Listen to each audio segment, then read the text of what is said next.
Quem tem buscado crescer na graça do conhecimento, diga glória a Deus. É muito bom, irmãos. A igreja precisa crescer na graça. Quando falo de graça, falo de valorizar a oração, de valorizar a consagração, o jejum. Mas a igreja precisa crescer também no conhecimento, que é observando a palavra de Deus, é estudando, é meditando, é refletindo, para que o entendimento seja cada vez mais aclarado e entendamos melhor a palavra de Deus. Quem achou o texto sagrado, diga amém. Então o reino dos céus será semelhante a 10 virgens que, tomando as suas lâmpadas, saíram a encontrar-se com o noivo. 5 dentre elas eram nécias e 5 prudentes. As nécias, ao tomarem as suas lâmpadas, não levaram azeite consigo. No entanto, as prudentes, além das lâmpadas, levaram azeite nas vasilhas.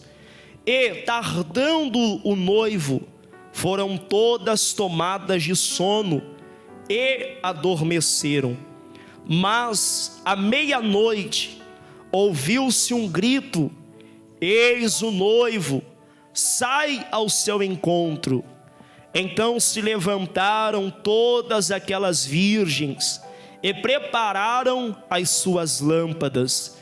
E as nécias disseram às prudentes: dai-nos do vosso azeite, porque as nossas lâmpadas estão se apagando. Mas as prudentes responderam: não, para que não nos falte a nós e a vós outras, ide antes aos que o vendem e comprai-o. E, saindo elas para comprar, chegou o noivo, e as que estavam apercebidas entraram com ele para as bodas, e fechou-se a porta. Mais tarde chegaram as virgens nécias, clamando: Senhor, Senhor, abre-nos a porta. Mas ele respondeu: em verdade vos digo que não vos conheço. Vigiai, pois, porque não sabeis o dia e nem a hora. Um instante de oração. Deus eterno, glorificado seja o Senhor por esta grande oportunidade que é concedida para nós. E eu estou aqui também para aprender com esta igreja, sim, ser instrumento, mas também aprender, Senhor, porque cada oportunidade que eu tenho para pregar a Tua palavra é uma oportunidade que realmente eu busco aproveitar para aclarar o meu entendimento. Então fale conosco de uma maneira extraordinária, para a glória do Teu santo nome. Amém, Jesus, e graças a Deus. Pode tomar os assentos, irmãos, e desocupar as mãos, e bater palmas bem feliz e bem alegre para Jesus. Irmãos, todas as vezes que nós observamos o Novo Testamento, que contém os seus 27 livros entre evangelho e cartas, nós vamos perceber, principalmente nos evangelhos, que são 4, Mateus, Marcos, Lucas e João, que em todo o ministério de Jesus, que aparentemente quando a igreja observa, ou nós observamos, foi um ministério que começou assim, se fôssemos olhar, em uma idade excelente para o ser humano, 30 anos, uma idade que a gente pode dizer que a pessoa chegou à maturidade ou adquiriu certo equilíbrio. nós vamos notar que, muito embora o ministério de Jesus, ele foi um ministério com um espaço muito curto de tempo, de 3 a 3 anos e meio, percebemos pela palavra de Deus que esses 3 anos, a 3 anos e meio, 36 meses, nós vamos notar e perceber que foi um ministério muito objetivo, que teve um propósito, que teve uma finalidade. E aí, quando a gente vai se referir ao objetivo ou o propósito do ministério de Jesus, nós logo somos pegos a observar as Sagradas Escrituras, e nós vamos ver que o ministério de Jesus, ele pontuou-se em pelo menos 3 aspectos extremamente fundamentais, mas 2 desses 3 aspectos foram extremamente importantes para que o ministério dele fosse realmente um ministério que atingisse o ápice daquilo que o próprio Deus deu a ele como missão. E você talvez poderia me perguntar quais seriam esses 3 aspectos, e dentro da palavra de Deus eu poderia te responder, se você talvez observasse, aqui na igreja ou na sua casa, o mesmo evangelho de Jesus que, segundo Mateus escreveu, tanto o capítulo 4 e o versículo 23, e o capítulo 9 e o versículo 35, a gente consegue observar os 3 pilares extremamente importantes no ministério de Jesus. E o primeiro que eu poderia citar é que o ministério de Jesus pontuou-se muito em um aspecto que era ensinar. A preocupação de Jesus era levar aqueles que ouviam ao entendimento claro, ao entendimento realmente com objetivo, ao entendimento que se atingisse o propósito real da missão que o próprio Deus confiou a ele na terra. Então, constantemente nós vamos perceber que Jesus, ele buscava sempre os locais no qual havia uma grande movimentação de pessoas, pois esses locais eram um dos locais prediletos dele, pois havia uma maior facilidade para o ensinamento. Só que além de Jesus ensinar, que era um dos aspectos extremamente importantes, ele tinha um outro objetivo. E o objetivo também, quando observamos Mateus 4:23 e Mateus 9:35, era que Jesus também tinha um outro aspecto a se preocupar, que era também pregar o evangelho do reino.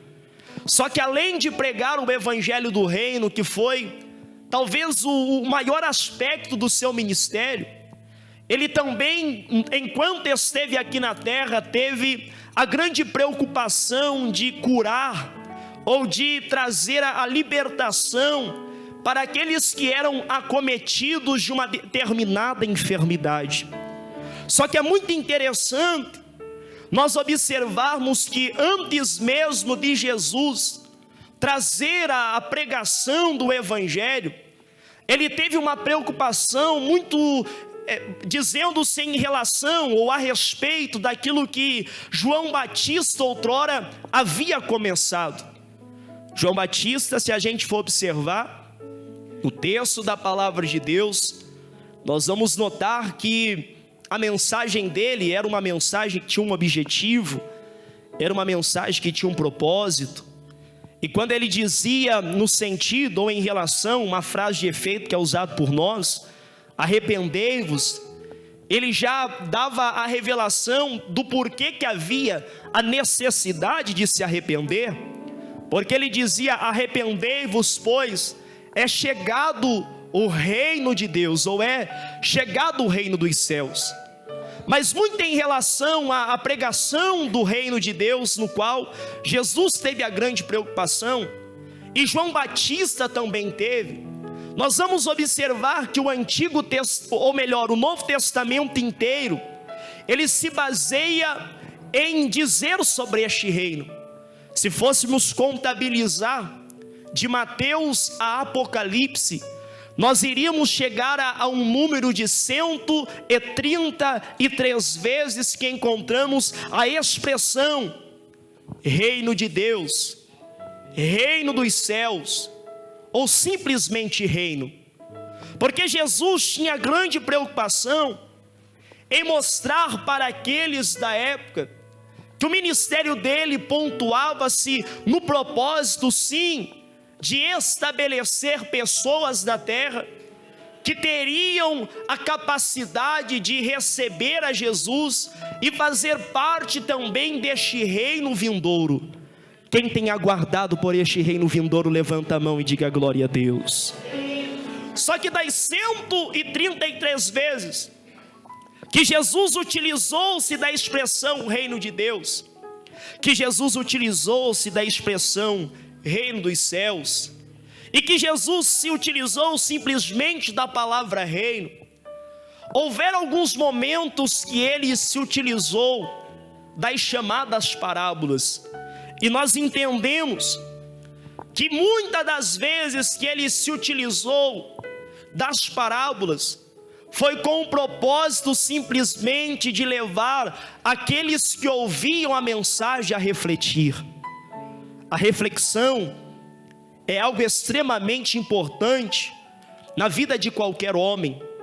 O meditar é extremamente importante na vida de qualquer homem, pois todas as vezes que a gente vai refletir, todas as vezes que a gente vai meditar, nós começamos a observar a vida num todo. E quando observamos a vida num todo, nós passamos a observar aspectos que são importantes e necessários para a gente extrair para as nossas vidas, mas refletimos também em aspectos que não são tão bons, que de alguma maneira possa atrasar o propósito de Deus para a nossa vida. Então Jesus levava os ouvintes, muitas das vezes quando foi pronunciar sobre o reino, utilizando-se de parábolas. E parábolas nós entendemos que é uma narrativa curta, que mediante ao próprio emprego de uma linguagem figurada, transmite ou traz para a gente um sentido de reflexão moral. E é muito tremendo quando a gente observa, principalmente o capítulo que nós acabamos de ler, que Jesus ele vai começar a revelar sobre o sentido de 10 virgens. E quando ele começa a dizer das 10 virgens, ele apresenta para nós 5 que eram loucas e 5 que eram prudentes. E tanto as 5 loucas quanto as 5 prudentes, elas tinham um objetivo, porque todas elas estavam saindo para ir ao encontro do esposo. Mas é interessante que quando a gente observa, nós vamos notar que além delas terem o mesmo objetivo, que era ir ao encontro do noivo ou do esposo, cada uma delas estava levando consigo uma lâmpada acesa. Só que a palavra de Deus, ela revela para nós que em um determinado momento, talvez havia um horário marcado para se encontrar com o esposo, só que por algum motivo, o esposo acabou demorando para chegar. E o que acontece? A palavra do Senhor revela para nós que as lâmpadas das loucas se apagam. E o que acontece? E as prudentes, por estarem prevenidas, porque quando a gente fala de alguém prudente, nós dizemos de alguém que é cauteloso, nós dizemos em relação de alguém que já busca prever o que talvez possa acontecer, ou anda prevenido. E por serem elas prudentes, a palavra de Deus revela que consigo elas levaram azeites reserva. Então as loucas, quando perceberam que o noivo, o esposo tardou, elas acabaram que percebendo também que as lâmpadas se apagaram, e afastaram-se então das prudentes para fazer o quê? Para buscar ou adquirir azeite. Mas é muito interessante que quando nós observamos o texto da palavra de Deus, quando as loucas vão em busca de azeite, quando elas retornam, elas percebem que o esposo havia acolhido as 5 virgens prudentes, deixando as insensatas de fora. Talvez nós, olhando para o sentido desta palavra, nós não conseguimos realmente entender a profundidade ou a valiosidade que podemos encontrar neste texto. A pergunta que se levanta em nosso pensamento é: mas qual o sentido dessa parábola? É importante a gente observar alguns pilares, porque primeiro ela vai se referir na parábola das 10 virgens, que existia o esposo. E para os irmãos que aqui estão e são inteligentes, se eu perguntasse para vocês quem é o esposo, vocês saberiam responder? A irmã Santina já respondeu. O esposo era Cristo, e sua chegada estava representando o quê? As próprias bodas do Cordeiro, ou a sua segunda vinda. E quando nós abrimos a nossa Bíblia Sagrada, no livro do Apocalipse, no capítulo de número 19, o versículo de número 7, nós vamos observar que a palavra de Deus, ela diz da seguinte forma: regozijemo-nos e alegremo-nos e demo-lhes glória, porque vindas são as bodas do Cordeiro, e já a sua esposa se aprontou. Então o esposo aqui nesta parábola, ele nada mais é do que o próprio Cristo ou o próprio Jesus. Mas a palavra também, ela diz que além de haver o esposo, existiam as virgens.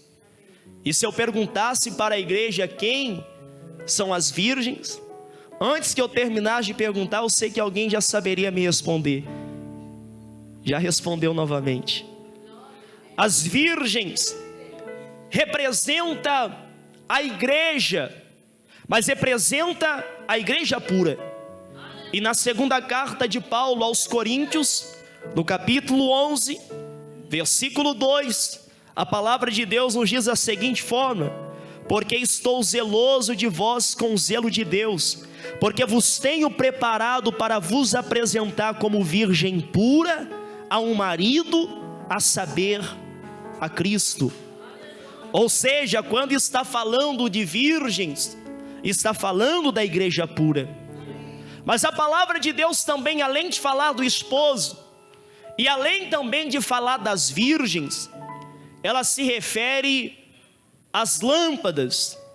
E se talvez eu fosse perguntar no sentido da lâmpada, alguns irmãos também saberiam muito bem, principalmente se eu perguntasse o que está escrito no Salmo de número 119 e o verso de número 105.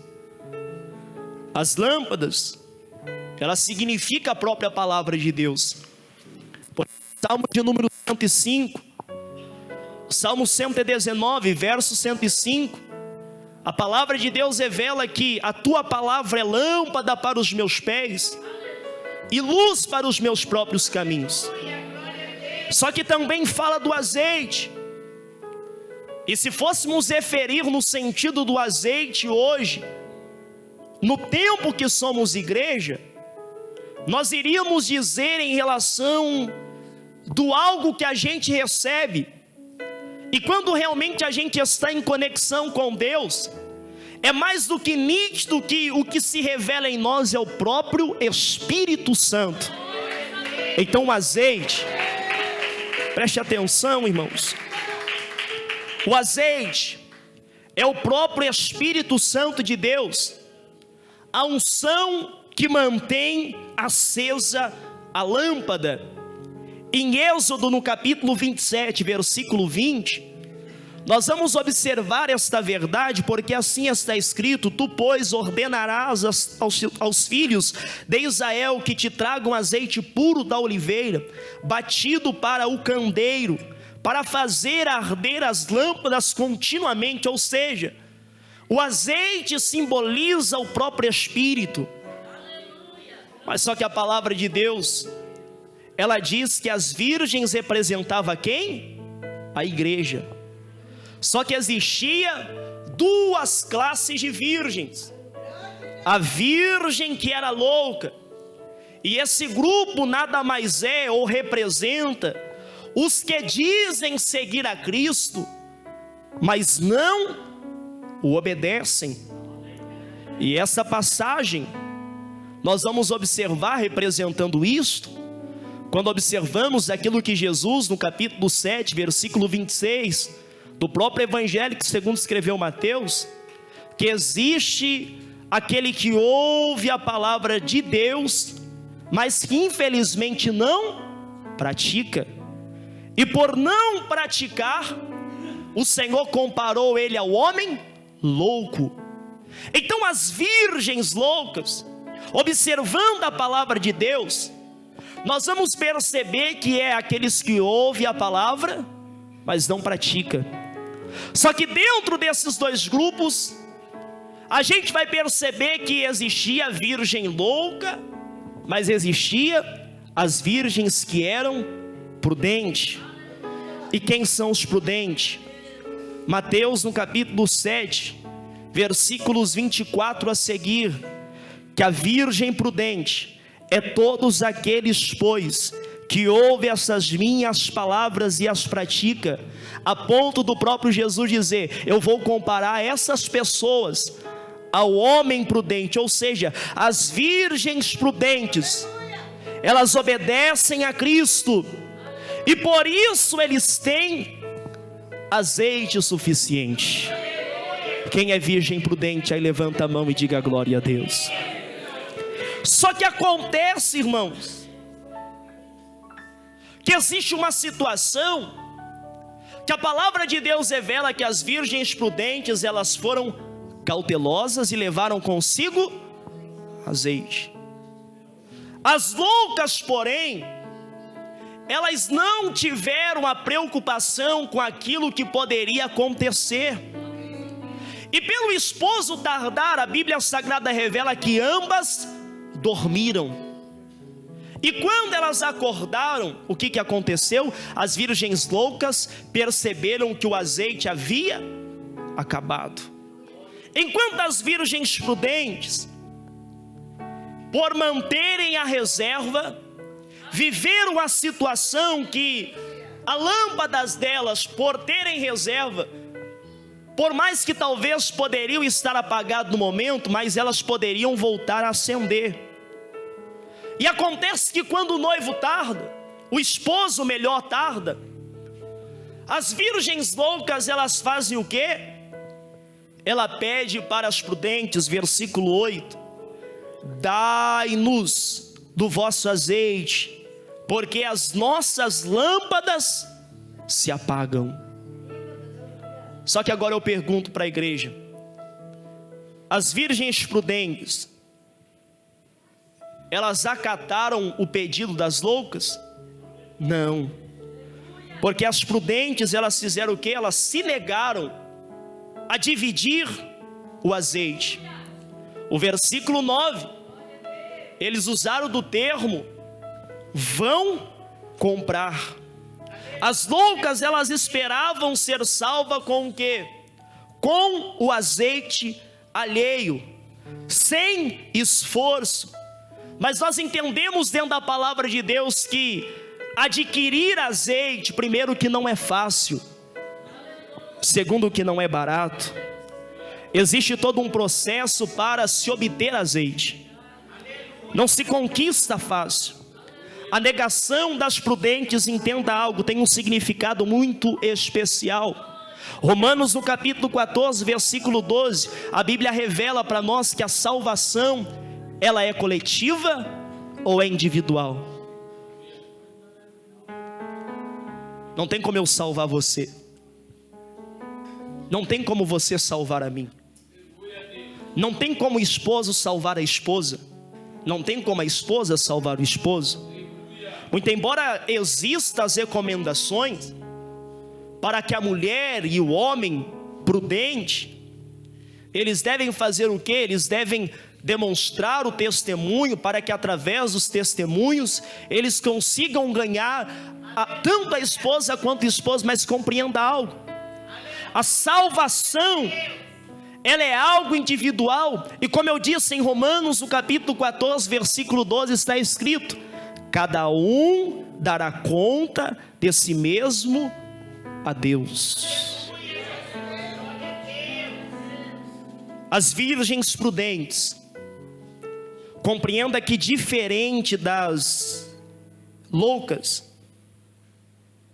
que acharam que seriam salvas pelo azeite alheio, nós percebemos pelo texto da palavra de Deus que as prudentes, elas trabalharam diligentemente para um propósito, para se suprirem.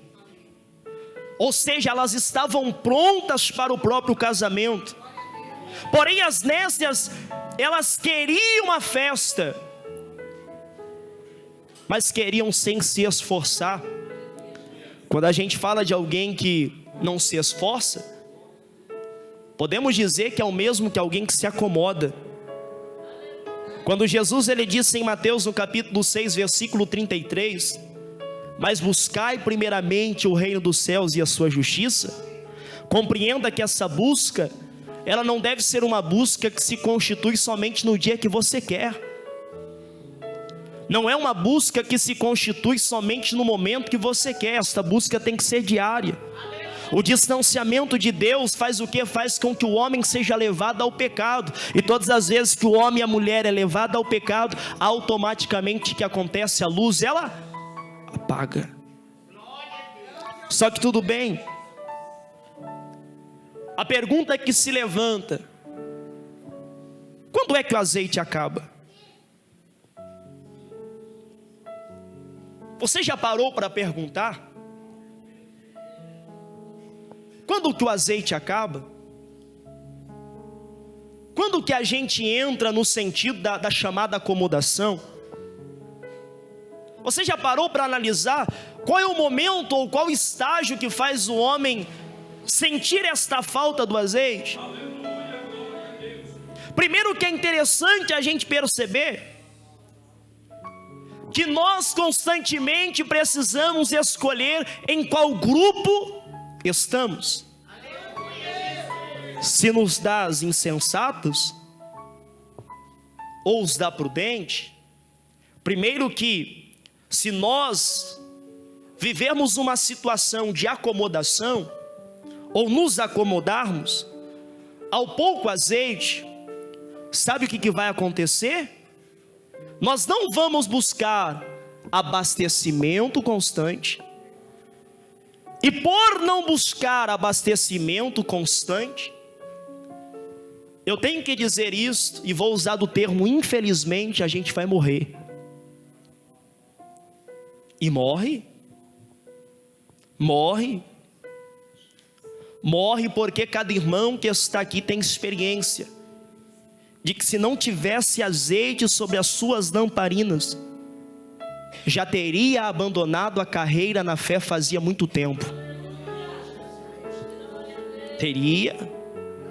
Se a gente não se atentar em se abastecer constantemente, a gente morre. Infelizmente, irmãos, muitos dos que abandonaram a sua caminhada com Deus foi porque eles não se abasteceram constantemente, e por não se abastecer constantemente, acabaram morrendo. Só que a palavra de Deus, ela revela tanto para mim, tanto para você, a maneira que nós nos suprimos de azeite. Quem tem se suprido de azeite? A Bíblia nos diz algo, Epístola aos Hebreus, no capítulo 3 e versículo 15, que hoje é o dia do arrependimento, é o dia aceitável do Senhor. Ou seja, nós sabemos quando estamos ou não supridos de azeite. Sabemos. A gente sabe quando a gente está acomodado. Sabemos. É lógico que a gente sabe. Por mais que às vezes o inimigo tenta cegar ou colocar um tapão sobre os nossos olhos para a gente não ver, mas a gente sabe. Porque quando a gente está suprido de azeite, a gente percebe pela forma com que a gente se expressa a Deus, e pela maneira com que a gente se expressa a Deus, a forma que Deus se expressa a nós. Quando nós não estamos bem com Deus, nós compreendemos a maneira com que Deus está se expressando a nós. Ou seja, irmãos, a gente precisa entender que as virgens loucas, elas sabiam, elas entendiam que não estavam supridas de azeite, porque primeiro, a gente deve perceber e também analisar algo, que devemos estar preparados, porque existem coisas na nossa vida que nós não esperamos. São as coisas que a gente denomina ser as surpresas da vida, ou situações que a gente não aguarda que vai acontecer, mas infelizmente acontece. Ou seja, elas sabiam que não estavam supridas de azeite. Mas o que elas quiseram fazer? Arriscar. E eu digo que o homem, ele é tão nécio quanto ao entendimento, que tudo para ele é na base do arriscar. Será que dá?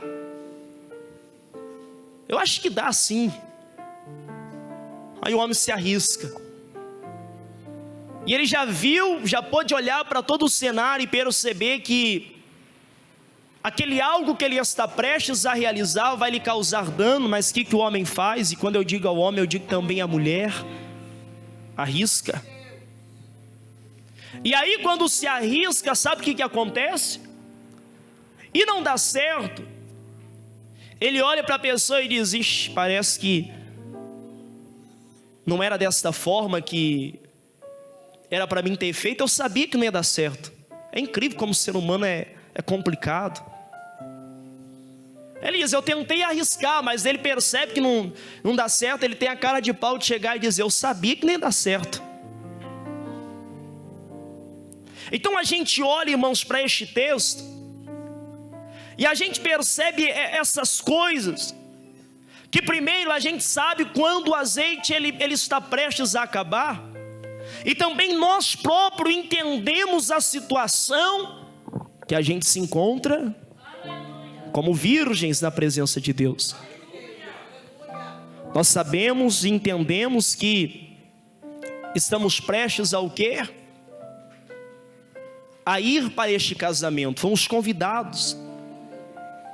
Mas a grande pergunta é: será que nós estamos se precavendo de que o noivo pode tardar? E diante deste tardar, possa ser que o azeite que estamos carregando não será suficiente para nos suprir? Será que a gente tem tido uma visão realmente de alguém que é prudente? Será que nós temos realmente buscado ter atenção?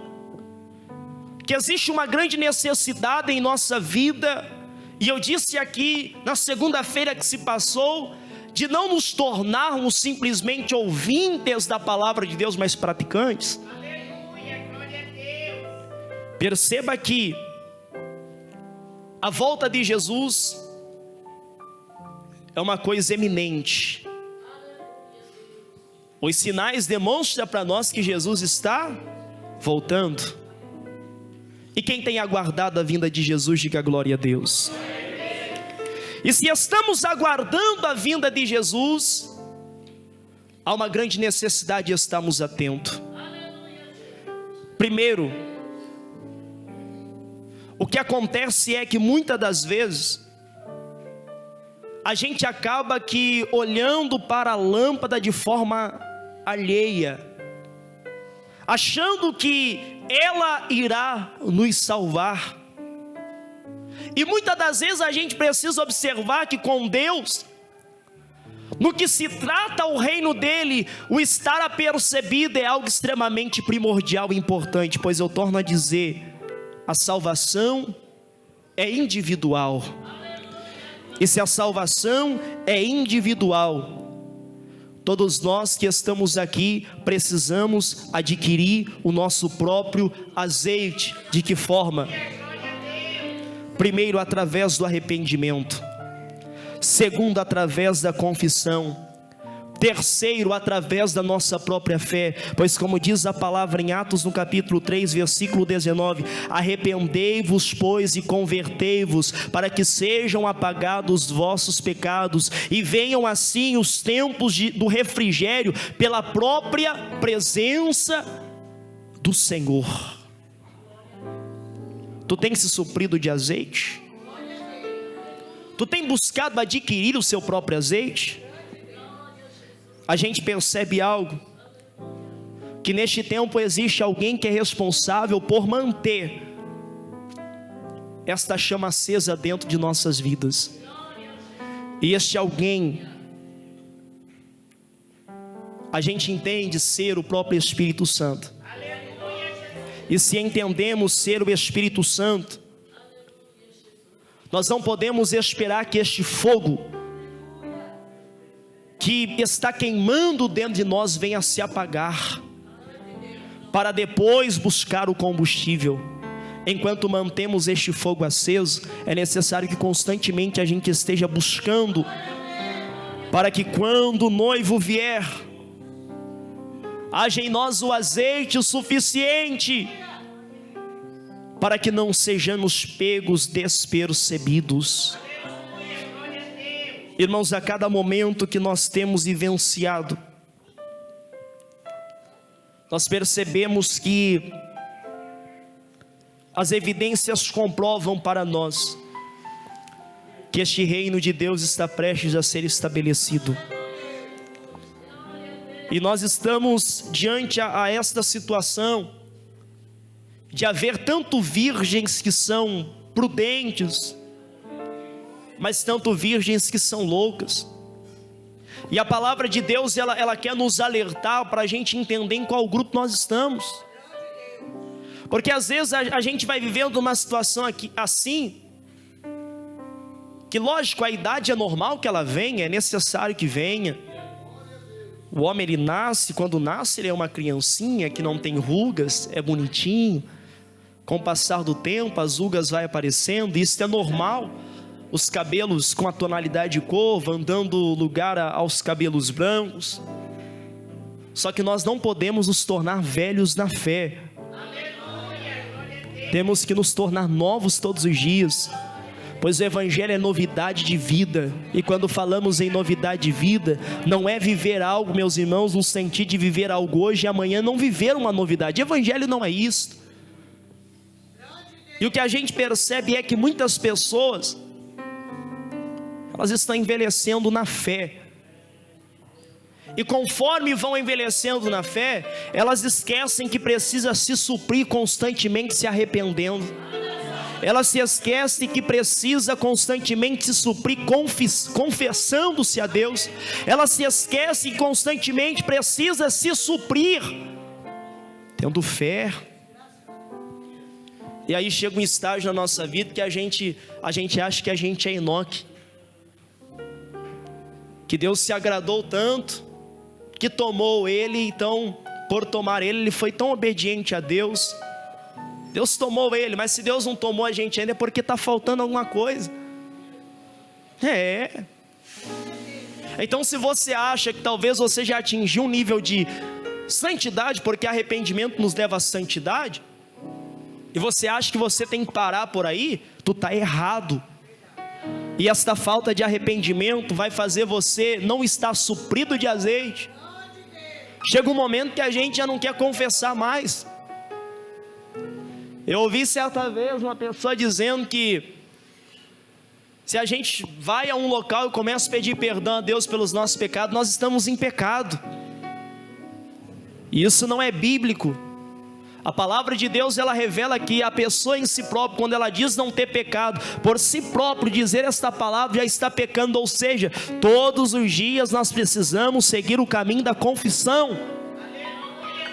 Só que o problema pior é que as pessoas esquecem de se suprir com a fé. E por se esquecerem de se suprir com a fé, a lamparina está apagando. E ela esquece que a palavra fé é muito pequena. Mas você já parou para entender o significado da palavra fé? Eu digo aqui o que eu disse lá em Japira ontem, 2 Timóteo 4,7. Paulo, ele disse, ó, eu terminei a minha carreira, eu combati o bom combate, ô Timóteo. Eu acabei a minha carreira, mas eu mantive algo dentro de mim, eu guardei a minha fé. Se a pessoa não tiver fé, ela não se supre porque ela para de orar. Se a pessoa não tiver fé, ela não se supre, pois ela para de buscar conhecimento da palavra. Se a pessoa não tiver fé, como que ela vai se aproximar de Deus? Se a Bíblia Sagrada nos revela em Hebreus, no capítulo 11, versículo 6, a parte B do versículo, que antes é necessário que aquele que se aproxima de Deus deva crer que Ele existe e que ainda é galardoador daqueles que o buscam. Preste atenção em algo. O Espírito Santo seria como uma chama viva dentro das nossas vidas, com a possibilidade de apagar por falta de manutenção desta chama. Se a pessoa ela não manter dentro de si essa chama viva, é mais do que nítido que o Espírito Santo ele vai em um sentido que está dizendo, ele pode de alguma maneira assim deixar de trabalhar em nossas vidas. Quando a palavra de Deus ela diz que para uma coisa tão somente não existe perdão, que é a blasfêmia contra o Espírito Santo, é o mesmo que o Espírito Santo querendo ter contato com a pessoa e a pessoa rejeitando a obra dele sobre a vida. Ou seja, nós não podemos esperar que o fogo, ou seja, o próprio Espírito, venha se apagar para a gente buscar o azeite, irmãos. Enquanto o Espírito Santo está se movendo em nós, como diz em Eclesiastes no capítulo 9, a parte B, que nunca falte o óleo sobre a sua cabeça. Ou seja, o óleo, o azeite simboliza a energia, combustível para manter esta luz acesa. Exaltado seja Deus. As virgens insensatas, elas acabaram deixando para buscar o azeite quando o fogo se apagou. Aí no culto de ensinamento, Deus olha para mim e olha para você e diz: você tem deixado o azeite faltar e o fogo se apagar? Quando é que a gente percebe que a unção falta? A unção ela falta quando a pessoa deixa para orar só quando a provação chega. Quando que a unção falta? A unção falta quando a pessoa fica dependente da oração dos outros. Fica tão dependente, mas tão dependentemente que ela esquece de fazer a sua parte. Esquece de fazer a sua própria parte. Aí a gente fica tão dependente da oração dos outros, mas tão dependente mesmo, independente mesmo, que a gente não quer mais orar, que a gente não quer colocar o joelho no chão, a boca no pó e se humilhar diante de Deus. Quando que a unção falta? Quando a pessoa se acomoda e não busca o renovo espiritual. Ou seja, irmãos, a gente precisa se atentar a alguns pontos. Eu sei que no tempo que nós estamos vivendo, é muito bom, talvez em um culto como este, a gente aprender muitas e muitas coisas, no sentido de como talvez conseguimos conquistar benefícios da parte de Deus de forma terrena. Mas Deus, Ele quer tratar com a gente aqui, que o noivo, Ele está vindo aí. E se Ele está vindo aí, nós precisamos se preparar. A Bíblia Sagrada revela-nos: desperta, ó Israel, para encontrares com o Senhor, seu Deus. E a volta de Cristo é um fato. Ela vai acontecer, queiramos ou não, estejamos preparados ou não. A volta de Jesus, ou a vinda de Cristo, está cada vez mais próxima. As Escrituras, que há milhares de anos foram escritas e que hoje chegou ao nosso conhecimento, ela insiste que estejamos vigilantes, esperando prontamente o retorno do nosso Senhor. Quer Ele retorne agora, na próxima semana, quer depois de 1000 anos, devamos viver como Jesus viesse voltar agora. A parábola das 10 virgens, ela está centralizada no versículo 13. Vigiai, pois, porque não sabeis o dia e nem a hora.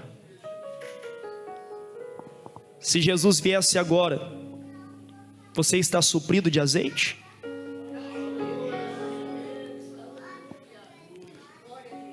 Ou pode ser que você perceba que as virgens prudentes foram chamadas e você ficou de fora, porque foi aproveitar a oportunidade depois do tempo. Por isso que eu digo, aproveita a oportunidade que tem agora, para se abastecer com arrependimento, para se abastecer com a confissão e para se abastecer com fé, porque esses 3 pilares são importantíssimos para que se mantenha dentro de nós esta chama acesa.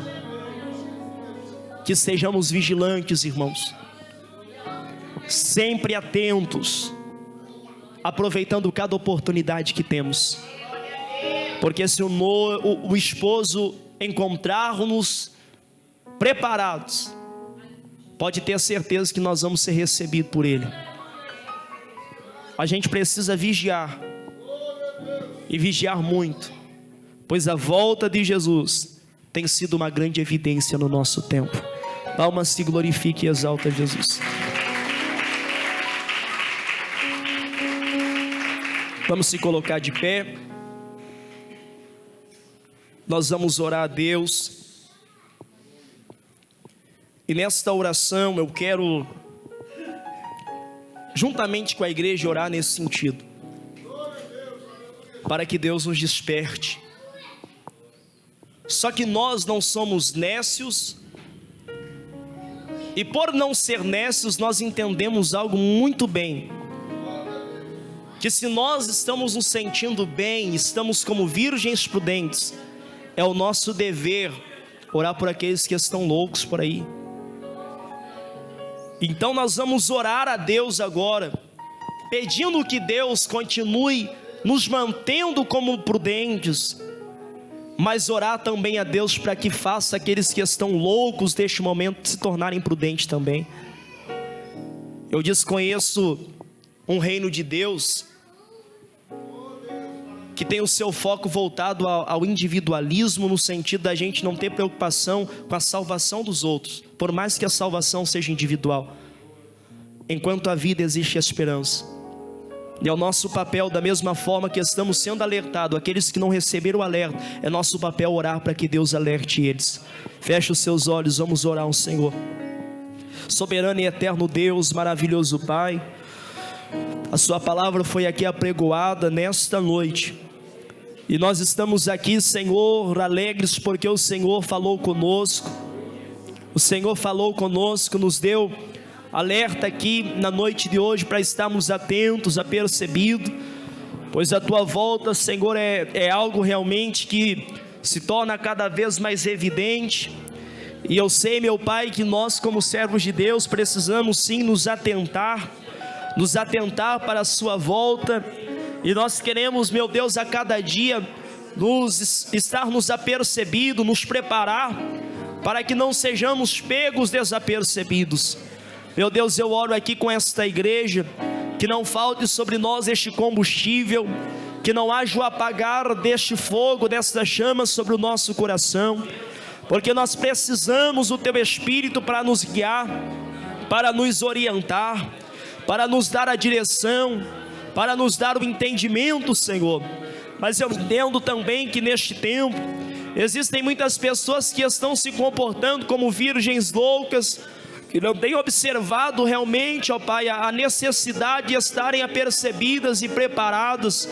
E a nossa responsabilidade é orar por eles, Senhor, para que eles estejam atentos, para que o Senhor vá ao encontro, para que o Senhor desperte eles também, dando-lhes direção, dando a eles, meu Pai, a capacidade de enxergarem que eles estão na zona de risco, Senhor. Tenha de compaixão deste povo, Senhor.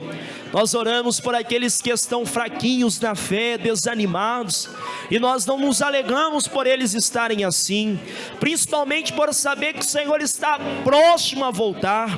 Nós entendemos que a Tua volta, meu Pai, é algo que nos torna a cada dia mais pessoas para estarem apercebidas e melhores.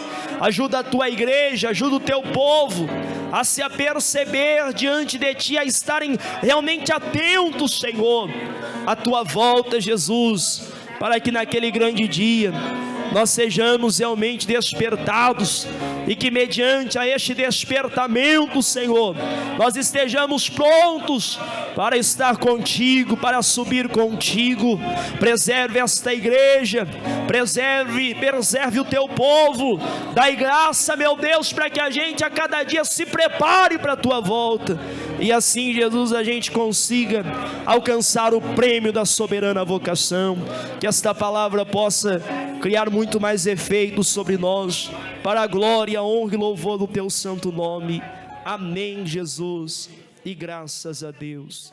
Louvado